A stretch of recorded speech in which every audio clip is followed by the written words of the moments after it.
everybody, welcome to MUSE TV. We're back for another bite-sized Halloween, and we have the people behind POPPET, Troian Bellisario, Tommy Bertelsen. What was the premise of the story, and how did it all come about? Tommy, do you want to start? I think you can. Well, why? I'll lead to you, which is in saying that it all started with Troian. She had an idea that maybe she can dive into a little bit more, that was centered around some parental anxieties that she had, and she'd been working on this concept and talking to me about it. We weren't working together directly on it, but it was a really interesting project that I thought was really strong, and she was considering it as a play and in a bunch of different worlds. And then this opportunity of bite-sized Halloween came up, and we ended up mashing it together with a concept I had about puppets, and this puppet maker named Eric Sanko, who I had documented and followed and was friends with for a very long time. But maybe Troian can speak a little bit more to the parental anxieties piece of it. But it was sort of a combination of two interests of ours, and that came together, and we built a new story from that. Yeah, like Tommy said, the opportunity came across for Bite-Sized Halloween. Tommy and I have been collaborators for, I always just go to like for 10 years, but now it's like 15. Now it's more. Yeah. It's been a very long time. It's been a very long time. We met in college. We were at USC together, and we were both in the same BFA acting class. And then Tommy began to direct things. And one of the first things that he directed was a play that he asked me to act in. Which she was phenomenal in. It's called Red Light Winter by Adam Rapp. She's absolutely incredible in it. And ever since that day, I've loved her. But yeah. Thank you. So that really started our collaboration, and we went on to form a theater company together with some other, with a few of our other classmates, one of whom is Josh Shell, who's also in POPPET. He is. And when after school, Tommy and I collaborated, in a number of short films where he would direct and I would write. And then we collaborated on a feature that I wrote and acted in that he also directed, called Feed. And so then when the Bite-Sized Halloween opportunity came up, I was also literally, I think we pitched it and I gave birth 3 days later, right, Tommy? Yeah. Mondo we were in this pregnant. room. We were actually in this room. You were sitting right in here, those chairs, and you were just so big, so big, so beautiful. Yeah. So but funny.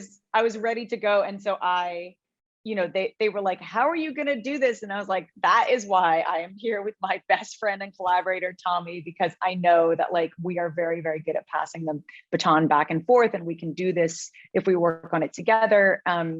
And what we did, as Tommy said, is I had been working on an idea around a play or a film around postpartum psychosis. And then Tommy told me, he was like, he had been very supportive of that idea and helping me find it for a while. And then he said, I really also want to work with my longtime friend and collaborator from the Phantom Limb Theater Company, who is Eric, and they created these incredible puppets. And so for a while we were like, okay, how do you mix parental anxiety and pregnancy with puppets?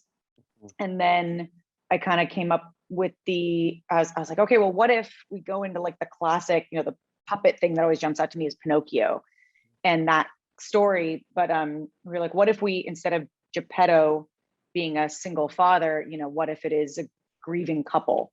And then that was where POPPET originated, and we kind of jumped off from there. And I'm glad to hear about the whole play aspect of things, because that's what it felt like when I was watching it.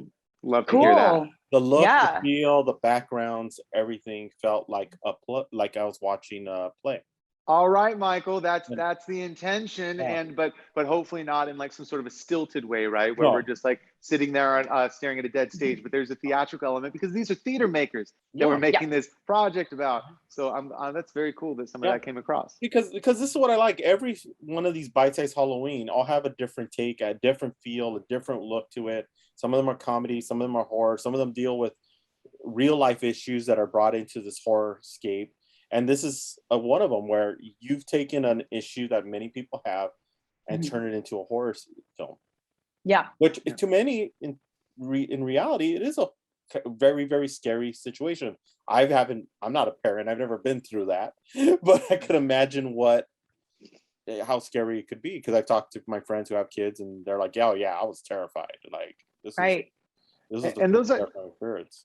those ideas, Michael, around that, like what Troy and I always come back to, I feel like in all of our work, and we've discussed this a lot together, is like control and like loss are two things that, like, whether or not it's a horror movie, it's a horrific experience. And for whatever reason in our work, we tend to be drawn back towards that. Maybe we like both connect to that through individual experiences, our own life, and or it's just a way to express even hope, like pushing through loss and the anxieties of control and everything. It's just sort of the way we map, each of us happens to map out, and the lens through which we see a lot of the world. And so some of the stories, end up being horror, even if they're not necessarily, you're not building in some sort of like a slasher experience or something that would typically be considered a gory horror or something like that. But it is terror, loss and control are both like sort of terrifying things to grapple with. And so they end up. Well, I think that, like, to jump off of your point, Tommy, that where the control comes in for both of us, I think, is that, you know, you and I have experienced our own experiences with deep loss in our life, and in our general everyday experience, the first thing that you want to do is control your situation, you know, to make it not so, or to take control over your own mental space. And I thought it was really cool to be working with the sort of like environment of puppeteers, who their whole experience is through control, right? Like they are controlling the puppets, they are controlling the marionettes. And so how does somebody who is in that mindset, who is so used to being literally a puppeteer and controlling everything, how does she, and then by extension, how does she and her husband deal with a situation that was completely out of their control? Yeah. And I got to get a little nerdy onto this. I got to get to the nerdy side, because that's just who I love, the technical aspect of filmmaking, and I love the way it was shot, your set creation and everything like that. Where did the whole thought process of the set creation, and also your DP who did some amazing shots, got some great, really told the story using the lens.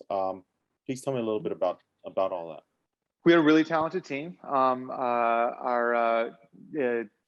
Kropotov is the name of our director of photography, and he shot everything that I've ever made and many things that Troian has been in. Really talented, longtime collaborator of both of ours. Our production designer is named Sarah Fernandez, and she did the art on this project. And basically the aesthetics were built, it's so inspired. I mean, like blatantly and openly inspired by my friends, Eric Senko and Jessica Grindstaff. They live in just this like very beautiful macabre world and have a very developed sense of aesthetic. And of course, this is my interpretation of their world. So it's very different. It's different from the aesthetic world that they've built for themselves, but it's undeniably inspired by that. And there's something like so like grounded and earthy about everything that surrounds them. Everything is so like handmade and has this like warm feeling inside of like very dark spaces. And a lot of the aesthetics also, I lived with them for an extended period of time in Groningen, which is this city in the Netherlands. And we were living on this coastal container ship and working in this theater, this like giant theater called the Grand Theater of Groningen every day. And like watching them surrounded by the wood and the strings and seeing the world, the life, the family that they built inside of the space together, because they're moving through this, making this work internationally, you know, with a child, you know, each. They travel the world constantly while raising these two children. And yeah, the idea, the aesthetics, I think were just like blatantly pulled and inspired from that. And of course, our own tastes and aesthetics end up getting like layered on top of that. And the way that Igor chooses to tell a story. I think one of the interesting things about the lensing of this particular project is, first of all, we shot it in one very quick day. So I have a bunch of issues, I would say, with things I'm not super happy with about what we captured, but a lot of it is good. And Igor did an incredible job. And what was interesting for him, I think, is most of our projects have been, Igor's sort of a savant with his handheld work. And so the like visual approach that we took on this was completely different. And one of the ways we developed it was the three of us were inside of this little office right here, which is like where I work every day. And the three of us came here and we rehearsed a lot of this and like really just mapped out the space inside of my office and rehearsed all the blocking, thought through all the shots. Even the idea of the reverse motion, where when she's coming out of the armoire, she's actually moving in reverse. When she grabs the bird, it's in reverse. Everything that Shadow Maeve does is in reverse. And that was an idea that just erupted out of our work inside of this space together. So that's a long explanation about the aesthetic question, but these are all things Well, I think that flicker to my mind. To continue, like to piggyback off of you, Tommy, and to say what you saw about this was that we were rehearsing it because we have experience as a theater company. We were rehearsing it as a play. Josh came over many times and we would run through the action of it, and Tommy would direct us as if we were in a play, and then Igor would watch from the outside and kind of determine where he wanted to be as the camera. And then when we came to the idea of Shadow Maeve coming out, and there was a big conversation that Tommy and I went back and forth on about what does Shadow Maeve look like? Because originally in the immediate, idea of like, okay, it's your shadow self, so it's dark, it's scary. Initially she was like crawling. We're like, oh, is she like crawling, out of the armoire? All of these various ideas that were, sorry. So we were working towards like, when she first comes out, she is like very, very like obfuscated, and she's dark, and she's, this really terrifying version of herself. And then Tommy had the beautiful idea of saying, well, this is actually a magical creation of what she was, a manifestation of what she wants. Like, what if her shadow self was actually incredibly beautiful and was more beautiful than Maeve in her everyday life, and what she imagines as beauty, at least, like when she imagines herself at a perfect moment, when everything was possible, when the baby was perfect and she was glowing. And it's just this like, it's Troian moments before it's Troian when we were pitching this show, 8.5 months pregnant. Right. Yeah. So we kind of came off of that and saying, well, why don't we make this shadow form, instead of really scary, very intoxicating, and very, so that it was also brought about of how does Maeve keep Josh in the room? Because if she unleashes a monster and it's terrifying, he's going to bolt. So what if the monster that comes out is actually like the manifestation of what they both want and what they both missed? And then we then had a new problem, which is, okay, but this is supposed to be a scary movie. So what's scary about that? It's uncanny, but is that scary? And so then in the movements that we were rehearsing over and over again, we were saying, well, what if we make it a little bit off by making her move backwards? And then that was where we started rehearsing so many things, like the bird grab that Tommy said, the getting sucked back into the closet was actually shot with me breaking out of the closet and coming at the camera. And then playing that in reverse of the arms getting pulled back. And that's why I love these short films, because there's so much, especially for people who watch this interview who are film students or want to be a student of film. I think that with these projects, there's a lot to learn about the process and how it goes. I mean, they don't have to be these major Marvel, DC comic book movies that you learn from. These are the type of films that you really do learn from, because you can see the intricacy and how to get something done and shot within such a short amount of time. And now, especially with what you guys had to do during this COVID situation, and how to get a project not only started off the ground and also delivered. Yeah. So, how was it doing that during this whole pandemic? I think it was interesting for both of us. I would say, obviously production was a really interesting experience during the pandemic. We were very fortunate that 20th Digital, who was wonderful to work with throughout, I will say, and that is not just a plug for 20th Digital, they were creatively supportive of us. They were clear and constant collaborators the entire time. I really loved working with them. And one of the great benefits of working with 20th Digital is that they had a whole COVID compliance team set up that was not our responsibility to manage. So even though we had a deeply experienced producer, Jesse Odio, shout out to our wonderful producer, Jesse, who put the whole thing together and who could have handled all of that, it was a huge weight off of our shoulders to make sure that everybody was working safely and within compliance, and in a way that that was just not a worry on top of our heads. Are people going to feel comfortable on set? Was not a worry. Are people going to be safe? Are we doing this correctly inside of a pandemic? that was all taken off of us by a separate company led by oh my gosh, Jose, last name T. Well, wait, by Capture? You talking about by Capture? I think Capture was the one in charge of actually putting that together. I thought there was like a separate name for, I wish I had looked that up before. But anyway, we had a great team over there, also led by Jenna and a bunch of other folks that work through 20th. But anyway, COVID compliance was handled through the studio, which was just so deeply helpful for us. And then other than that, the project was strange to be developing because we work in theater and we're so often all with each other.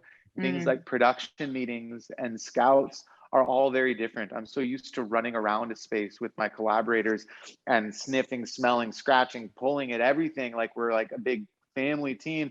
And there is a little bit of a distance during a time like this that is a bit more challenging. And post is a much smaller team. I wasn't in the room with my colorist or my sound designer for like a half of a day, but all of the stuff is like done at a distance. So I think that's pretty challenging. And for somebody like Troian on the acting side, I can't speak to what that's like when we're actually on set, but because I was with you obviously during all of pre-production, but then acting when you sort of changed roles on the day. I don't know if there's anything that you would want to add in on about that for yourself.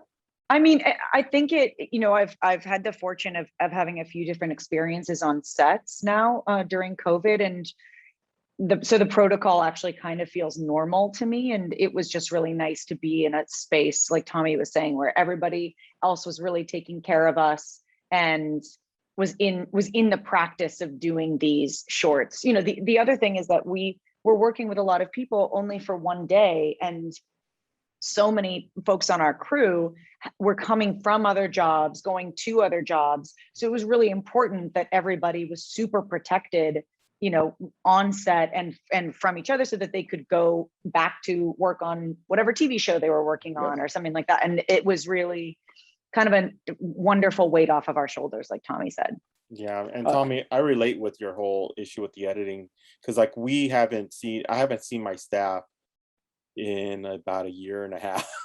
Right. I see them when we go cover something in person now, because now we have in-person events.